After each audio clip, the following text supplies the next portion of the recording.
दोस्तों, good afternoon. मैं अरुण कुमार एसजीसी के डिजिटल प्लेटफॉर्म पर आप सबका बहुत बहुत स्वागत करता हूं। हम लोग पढ़ रहे थे कार्बोहाइड्रेट के क्लासिफिकेशन, जिस क्लासिफिकेशन में हमने पहले पढ़ा था on the basis of monomer unit. Monomer unit के बेसिस पे हमने 3 कैटेगरी में डिवाइड किया था।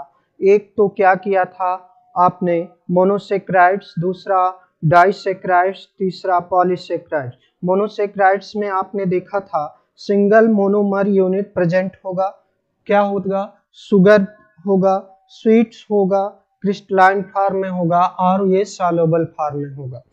दूसरी बात, अगर हम डाइसेक्राइड्स की बात करें तो 2 sugar unit are linked together by glycosidic bond. जो 2 शुगर आपस में कंबाइंड होंगे, दोनों मॉलिक्यूल आपस में जुड़ेंगे, उन दोनों के बीच में जो बॉन्ड होगा उसको आप बोलेंगे ग्लाइकोसिडिक बॉन्ड। और ये भी क्या होगा? 2 शुगर होगा, स्वीट्स होगा, टेस्ट में ये कैसा होगा? मीठा होगा और क्रिस्टलाइन फॉर्म में होगा, सॉल्युबल होगा। जिसे अगर आप माल्टोज की बात करें, सुक्रोज की बात करें, लैक्टोज की बात करें। और तीसरा आपने देखा था पॉलीसेक्राइड्स। पॉलीसेक्राइड्स में जब आपने देखा था तो नंबर ऑफ शुगर यूनिट जो लिंक्ड हो रही थी वो लगभग 9 यूनिट से ज़्यादा, यानी 2 नॉन शुगर। यानी अगर इसके टेस्ट की बात करें तो ये क्या था? टेस्टलेस था। और दूसरा ये कैसा सॉलिड के रूप में प्रेजेंट हो रहा था? एमार्फस सॉलिड के रूप में, यानी इनरेगुलर अरेंजमेंट पाया जा रहा था। दूसरी बात, अगर हम इसको वाटर में घोलें या किसी भी सॉल्यूशन में घोलें, डिजॉल्व करें, तो ये क्या होगा कि नॉन सॉल्युबल होगा, जैसे सेलुलोज, एमाइलोपेक्टिन, एमाइलोज। और दूसरा क्लासिफिकेशन आपने किया था on the basis of functional group. दूसरा क्या किया था आपने? On the basis of functional group के बेसिस पे किया था। उस फंक्शनल ग्रुप के बेसिस पे आपने 2 टाइप के देखे थे। एक क्या देखे थे आप? कीटोज देखे थे, कीटोज, जिसमें कि क्या था कि कीटोनिक ग्रुप कोई प्रेजेंट था। और कीटोनिक ग्रुप जब प्रेजेंट होगा तो जैसे उसमें क्या आपने देखा था? D fructose and it family member. दूसरा आप वही देखे थे क्या? Aldose sugar, aldose. तो एल्डोज में क्या था कि एल्डिहाइडिक ग्रुप प्रेजेंट था। एल्डोज में क्या था? एल्डिहाइडिक ग्रुप प्रेजेंट था। अब हम जो तीसरा क्लासिफिकेशन कंटिन्यू करने वाले हैं वो क्या कर रहे हैं हम कि classification based on number of carbon atom. Carbon atom के बेसिस पे हम कार्बोहाइड्रेट को डिवाइड कर रहे हैं। तो इसमें हम मेनली जो डिवाइड कर रहे हैं वो पहला तो किसी ऐसे 3 कार्बन हो जिसमें क्या हो? 3 कार्बन प्रेजेंट हो, फिर क्या हो? 4 कार्बन प्रेजेंट हो, फिर क्या हो? 5 कार्बन प्रेजेंट हो। नेक्स्ट जो है वो क्या हो? 6 कार्बन प्रेजेंट हो। अगर कहीं पे 3 कार्बन प्रेजेंट है, किसी भी कार्बोहाइड्रेट में अगर 3 कार्बन प्रेजेंट है तो उसको हम बोलेंगे ट्राइओज। क्या बोलेंगे? ट्राइओज। और ट्राइओज के एग्जाम्पल में जब आप देखेंगे तो ये क्या है? Glycerol aldehyde. यानी ये जो ग्लिसरॉल एल्डिहाइड है, अगर यहाँ पे देखें तो ये क्या है? CHOOH और H, और ये क्या हो जाएगा? CH2OH। जब 4 कार्बन की बात करेंगे तो इसको हम बोलेंगे, इस शुगर को क्या नाम देंगे आप? टेट्राओज। तो टेट्राओज में 2 टाइप के आपको देखने को मिलेंगे, थीरोज फॉर्म में और इरिथ्रोज फॉर्म में। इरिथ्रो वो होंगे जिसमें OH ग्रुप सेम साइड होंगे, यानी दाएं बगल होंगे, राइट साइड में होंगे। और थीरो वो होंगे जो क्या होगा कि एक OH ग्रुप जो लोवेस्ट हायर प्रायोरिटी का होगा वो क्या होगा? लेफ्ट साइड में होगा। अगर पेंटोज शुगर की बात करें तो पेंटोज शुगर में क्या है? राइबोज है। और दूसरा क्या? आर्बिनोज के रूप में आप देख सकते हैं, आर्बिनोज के रूप में। और इस आर्बिनोज में अगर आप एग्जाम्पल देखें आर्बिनोज में एग्जाम्पल देखें तो ये आर्बिनोज का जब स्ट्रक्चर देखेंगे तो यहाँ क्या है CHO, यानी किस फॉर्म में है, ये एल्डिहाइडिक ग्रुप है, ये इसमें क्या लगा हुआ है एल्डिहाइडिक ग्रुप, और 3 क्या है OH ग्रुप है, एक H क्या है ये इधर है, यानी CH2OH सबसे लोएस्ट में है। अगर 6 कार्बन की बात करें तो यहाँ 6 कार्बन में जब आप देखेंगे तो हेक्सोज का एग्जाम्पल, हेक्सोज में जो एग्जाम्पल आएंगे ग्लूकोज और मेनोज, तो इसमें अगर देखें तो 1 2 3 4 5 6 कार्बन है, तो इसको क्या आपने बोला हेक्सोज, हेक्सोज हेक्सोज का है। और डी ग्लूकोज, डी क्यों कर रहे हैं आप कि जो इसका ये वाला OH ग्रुप है वो किधर है राइट साइड में, अगर ये लेफ्ट में होता तब यल ग्लूकोज हो जाता, अगर ये राइट में है तो इसलिए इसको क्या बोल रहे हैं आप डी ग्लूकोज। अच्छा, अगर नेक्स्ट पे हम चले, नेक्स्ट पे पेंटोज शुगर की बात करें हम, इस पेंटोज शुगर में 5 कार्बन सिस्टम होता है, 5 कार्बन सिस्टम यानी डी राइबोज की बात करें तो इस डी राइबोज में जब आप देख रहे हैं तो 1 2 3 4 5 यानी जो OH ग्रुप है वो तीनों के तीनों क्या है राइट साइड में है, राइट साइड में है, और जो H है वो क्या है लेफ्ट साइड में है। तो अगर आपको चेंज करना है, अगर इस डी राइबोज को आपको क्या करना है डी आर्बिनोज में ले जाना है, तो आपको कुछ नहीं करना है, केवल इसके C2 जो सेंटर जो 2 वाला कार्बन है इसको आप यहाँ पे चेंज कर दीजिए, OH को लेफ्ट साइड ले आइए और H को उधर ले जाइए, तो ये क्या हो जाएगा डी आर्बिनोज हो जाएगा।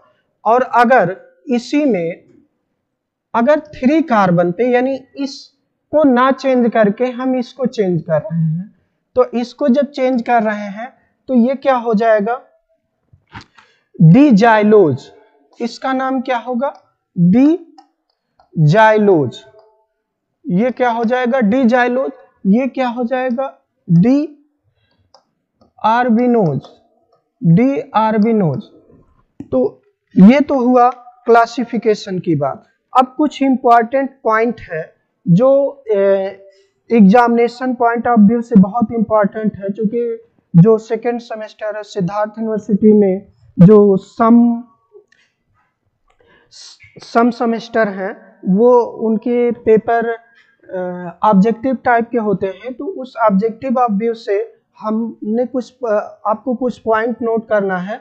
इसमें फर्स्ट पॉइंट आप देखेंगे नंबर 1, नोट डाल के आप सब अपनी नोटबुक में लिख लेंगे, क्या लिखेंगे एल्डोहेक्सोज आर मोस्ट कॉमन, ये क्या है सबसे कॉमन, एल्डोहेक्सोज क्या है सबसे मोस्ट कॉमन, सबसे कॉमन जो है एल्डोज शुगर है।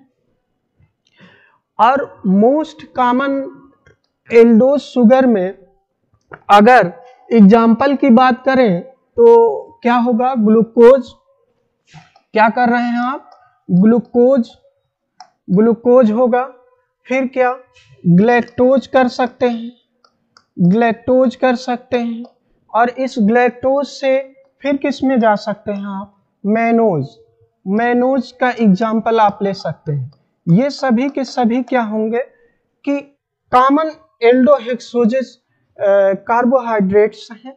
और अगर एल्डोट्राइओज की बात करें एल्डोट्राइओज में तो first member monosaccharides and first member of aldose sugar.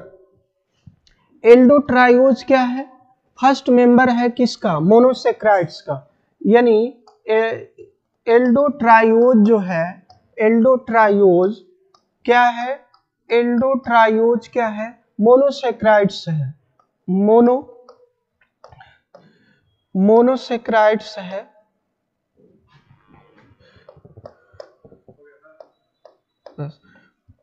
Monosaccharides है। और इसके बाद अगर हम देखें तो पॉलीहाइड्रॉक्सी के फॉर्म में पॉलीहाइड्रॉक्सी के फॉर्म में जब देखेंगे तो पॉलीहाइड्रॉक्सी जो होगा वो क्या होंगे, ऑप्टिकली एक्टिव कंपाउंड होंगे। क्या होंगे? ऑप्टिकली एक्टिव कंपाउंड होंगे। तो क्वेश्चन पूछा जाता है कि ये बता दीजिए कि एल्डोज जो है वो ऑप्टिकली एक्टिव होता है कि ऑप्टिकली इनएक्टिव। तो आपका जवाब होगा ऑप्टिकली एक्टिव। तो इसको क्या बोलेंगे? अगर एल्डोजेस की बात हो रही है तो ये क्या है कि ऑप्टिकली एक्टिव होगा। और अगर कीटोजेज की पॉलीहाइड्रॉक्सी में ही अगर कीटोज की बात हो रही है तो वो भी क्या होगा? ऑप्टिकली एक्टिव होगा। यानी कीटोज जो होगा वो क्या होगा? ऑप्टिकली एक्टिव होगा। ऑप्टिकली एक्टिव होगा। अगर फर्स्ट मेंबर में कीटोज ग्रुप की बात करें तो कीटोज शुगर की बात करें तो कीटो टेट्राओज, यानी ये फर्स्ट मेंबर है किसका? कीटोज शुगर का। First member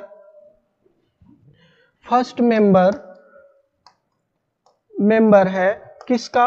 कीटोज sugar first member है कीटोज शुगर का। अगर कीटोज शुगर में ही कीटो ग्रुप जो होगा वो हमेशा कहां पे होगा? पोजीशन 2 पे होगा। जैसे आप अगर फ्रक्टोज की बात कर रहे हो तो उस फ्रक्टोज में, यानी फ्रक्टोज का जो आप स्ट्रक्चर बनाते हो तो यहाँ कहीं CH2OH करते हो और यहाँ कहीं O, तो ये 1 हुआ, ये 2 हुआ, ये 3, तो यहाँ पे HOH और फिर आप लिखते हैं OH, फिर यहाँ पे H और इधर क्या आता है OH, H और ये CH2OH। तो ये किस फॉर्म में आप लिख रहे हैं? फ्रक्टोज का फार्मूला लिख रहे हैं। तो इस फ्रक्टोज में जब आप देख रहे हैं तो ये जो कीटो ग्रुप है, कीटोनिक ग्रुप जो है, यानी जो इस फॉर्म में ये कीटोनिक ग्रुप जो है वो किधर है? कार्बन नंबर 2 पे है। और मोस्ट कॉमन कीटोज शुगर अगर की बात करेंगे तो हम इसमें देखेंगे कि ये फ्रक्टोज है, फ्रक्टोज होता है। तो फ्रक्टोज का एग्जांपल आप देख चुके हैं। इसके आगे हम सब डिस्कस करेंगे ग्लूकोज को। नेक्स्ट ग्लूकोज के कैरेक्टर के बारे में देखेंगे, क्या क्या उसमें आप पढ़ सकते हैं। ग्लूकोज में ही आप देखेंगे कि उसके स्ट्रक्चर को देखेंगे, मॉलिक्यूलर फार्मूला के देखेंगे और चेन को देखेंगे, किस टाइप से कैसे कैसे उसमें क्या हो सकता है, उसमें म्यूटा रोटेशन होगा कि नहीं होगा, साइक्लिक फॉर्म में कैसे बनेगा उसका स्ट्रक्चर। ये सारी चीजें हम नेक्स्ट वीडियो में डिस्कस करेंगे। Thank you.